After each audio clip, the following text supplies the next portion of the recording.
guys, Crystal here. It's been a little while since I made a video, so just bear with me. Sometimes I get a thought into my head and I investigate a little bit or a theory and I just come to learn a lot. So sometimes I make a video for myself just to keep tabs on my progress and what I've learned and where I think I'm going so that I can check on it later on down the road. And sometimes I make a video with something that I figured out so that I can share with the people that I know and the people that I care about. So anyway, something that I've been thinking a lot about with the new year approaching is goals and, if you want to call them, New Year's resolutions, just changes that we're planning on seeing in the new year 2016. And within that, what I've thought about is how a lot of the goals that I had set for myself in the past haven't come to be. So I was thinking of what my excuses were and what prevented me from actually reaching those goals so that the next time that I set them, I can do better. As entrepreneurs or as just learners in the world, people that get a lot of knowledge, we all know that you can learn a lot, but in order to actually improve, you have to put those things that you've learned into action. So I guess I make videos so that later on I can see if I actually took action on the things that I've learned. Anyways, so I read this cute little satire story. It was about 4 characters, and there were 2 mice and 2 little people. The 2 mice were named Sniff and Scurry, and the 2 little people were named Hem and Ha. And the book was called Who Moved My Cheese by a doctor by the name of Spencer Johnson.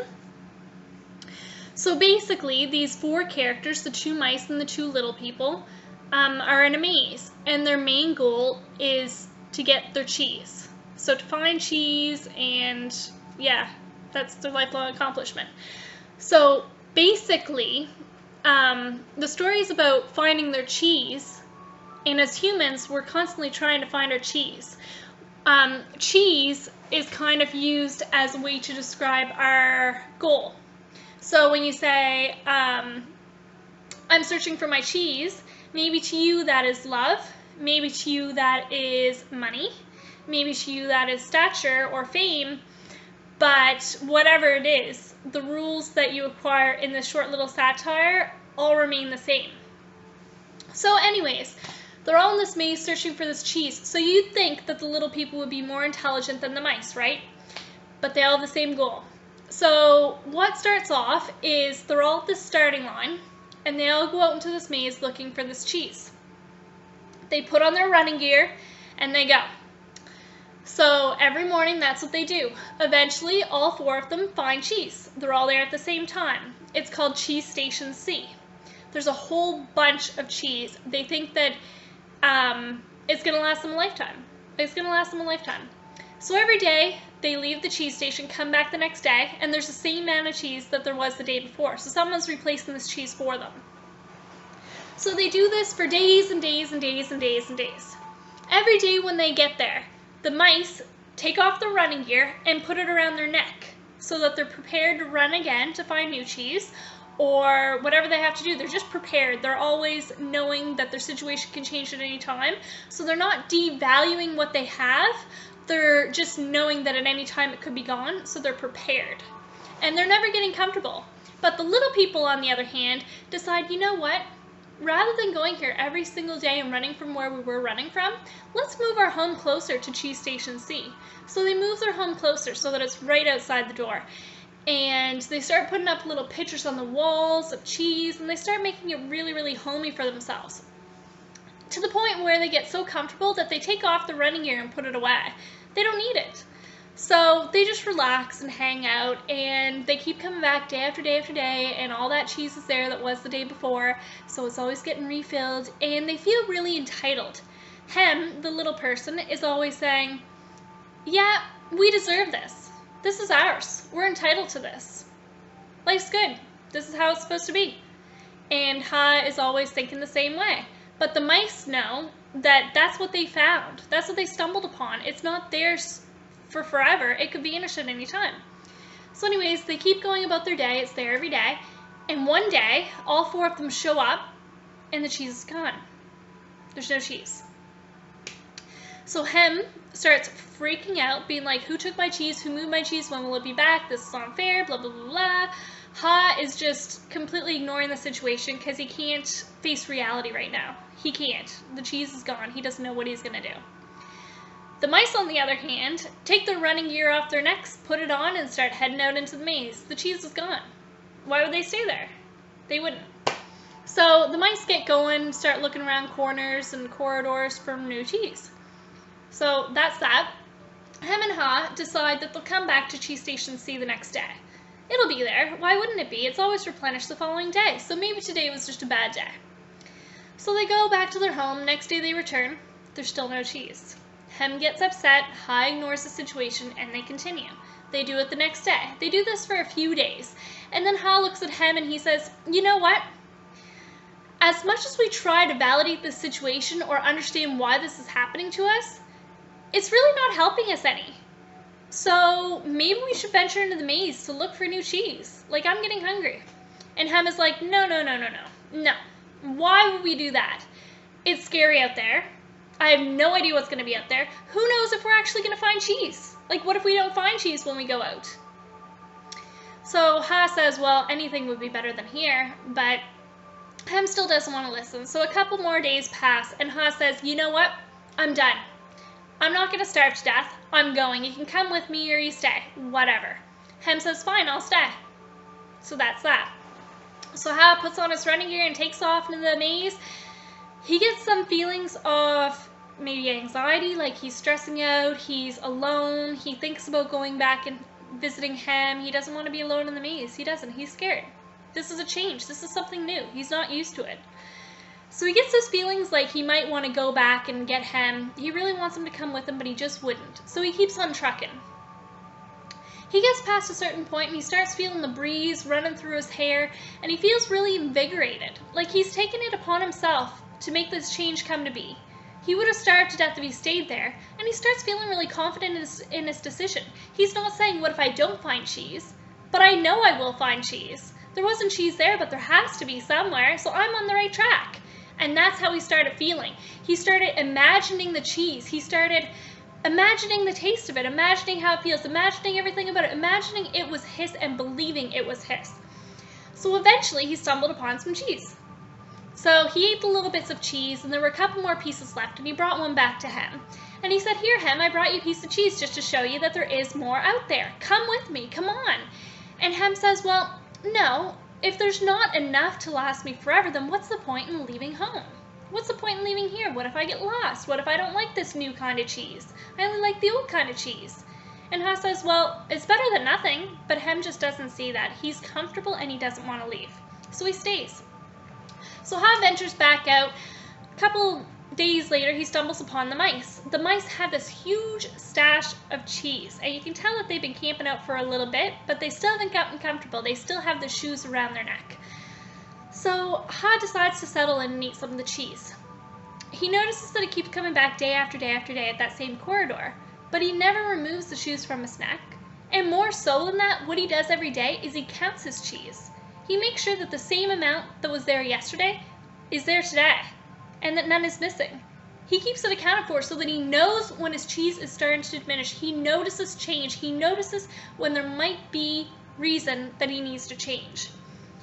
Also what he does is he decides to slip on his running gear every single day and take a venture down a new path or farther down an old path to see if there's any new possibilities of cheese. This keeps his options open. It keeps him not comfortable, so that he knows that in the future, if he has to leave, he will be able to. He's used to it. He knows what else is out there. He's not scared, and he's staying out of his comfort zone, so he's good.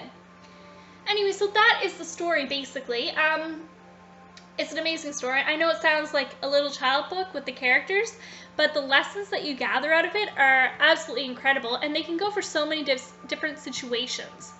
For an example, with the entitlement thing, when people get something that they feel like they're entitled to, like you might have met this really rich, let's say 20 to 30-year-old. They just grew up knowing that they were well off with money. So as they grew older and they needed something, they just go to their parents and say, hey, yeah, you got $500 that you can give me? They hand it right over. They're entitled to it, right? Why wouldn't they? But what they don't think about is what happens when I don't have that parent to hand me $500? They don't think about it because they're just entitled. That's how life is. They don't think about what happens when that's gone. That's an example of entitlement. Another thing is the comfort zone thing. You notice Hem gets really, really, really, really mad, and he holds it out on this other person that they've taken away his cheese and they moved it on him and it's their fault and it's their fault and it's their fault. He never realizes that he can change his situation at any given time. He chooses not to because of fears that he has. He doesn't care that he's completely out of cheese. He doesn't care that there might be cheese out of there. He doesn't care that he might starve to death. His fear has overwhelmed him to that extent that he doesn't care if he dies. As long as he's comfortable in his home right now, he doesn't care. And he was willing to let his friend Ha die as well by not venturing out with him to find new cheese. Another example of this is relationships. If you find that your relationship has been ongoing now for like, I don't know, 10 years, and maybe the first year was good, but after that it kind of started dwindling away, and you guys always fight now, you hurt each other, and there's no love left. You've tried counseling, you've tried changing yourself, you've tried self-development, you've tried everything, but you just possibly cannot change, but you stay there because you think, well, it's better to be with someone than to be alone. But, okay, first of all, that's settling, but you don't realize that if you would go looking for new cheese, you might find something better. You might find that old spark that you had in the beginning and be able to maintain that with someone. Or you may find someone else who's willing to put as much work into the relationship as you are. Well, not only that, but it's just, I heard this quote once, and it's that people think that the worst thing is being alone, when in actuality, it's being with someone that makes you feel alone. So Hem was willing to die and let Ha die, rather than going out and searching with him, even though that's what he was stating that should happen. So is it really worthwhile not being alone if you're starving to death? Another thing is as far as like businesses and stuff like that. You can come up with whatever excuse you want, but it all comes down to fear. All of it comes down to fear. Like, the excuses that I most often receive for things like Thrive. One of the excuses is, I don't know that many people. Okay. And how many people do you think you know out of the 8 billion people on this planet? So you're limiting yourself to the people that are currently in your circle, rather than venturing out. It's because you're scared. Why wouldn't you venture out? When people say, well, I know that you've done good with it, but I'm not good at that. Do you think people are born good? Because this seems to be a big misunderstanding between people. You look up to someone and you're like, yeah, they can do it, but I could never do that. Why? Were they born with some special gene that you were not? No. There's just certain people look at a situation and they're like, yeah, I'm not going to be good at that at all. But you know what? I may not be good at it now, but I'm going to teach myself how to be good at it later. And you better be damn sure that I'm going to be just as good as them, if not better. And that's what people do. Like entrepreneurs, for instance, we look at the people that are at the top, we mimic them, we learn from them, we see the things that they're doing and where they came from, and we use that to strategize for ourselves. Business owners, look at someone famous, follow in their footsteps. If you want to be a musician, look for someone who's famous from the same county as you or the same province. See how they did it and do it. It's not hard to learn, it's just an excuse. It's something that you're afraid of. You're afraid of failure so much that you can't see the possibility of success. Excuse me. Getting all choked up. No. No, but seriously. People are so scared of actually making it. Literally, like, and people will look at me and be like, oh, well, I don't have the money for that. Okay, so Thrive is free. It's actually free to register, free to promote, and free to become active, and free for your products. So you don't have money for what? They're scared. They're scared or they're unmotivated. So once I finally started realizing this, I realized another thing. And that is, okay, I'm going to give you a story about when I was with a company called Melaleuca. There was this man standing up on a stage and he had a check and it was for $150,000 and he said, yeah, That was my residuals from last month. That's what I get every month, and that's what I've been getting every month for the past, like, I don't know how many years, 5 years or so. Anyways, so I looked at him and I was like, what? Like, okay, there is no way that you are going to hand me $150,000 in a freaking month. Like, that would pay off my house. Thank you, Lord. Like, there's no way. But then he sat down one day and he's like, it wasn't always like this. He said, when I first was introduced to Maluka, I was completely broke. I was 5 months behind on my rent, and I was heading to being homeless. So then my thought process goes, oh, so people actually have to hit rock bottom to be able to actually visualize what the top would look like, or to be able to be that motivated to change where they are. And then I thought, well, that kind of sucks, because I don't want to hit rock bottom. Because if I hit rock bottom, I have a son, and I don't really want my son to be homeless or myself to be homeless. So I started wondering, is it only possible to succeed if you have hit rock bottom? But it's not. And like that satire says, when Hem didn't want to leave and he was willing to starve to death, rather than going and looking for cheese, but Ha waited until his stomach's growling, to me, both of those stories hit rock bottom. Ha hit rock bottom because his stomach was hungry and he knew that he was like this close to death from starving.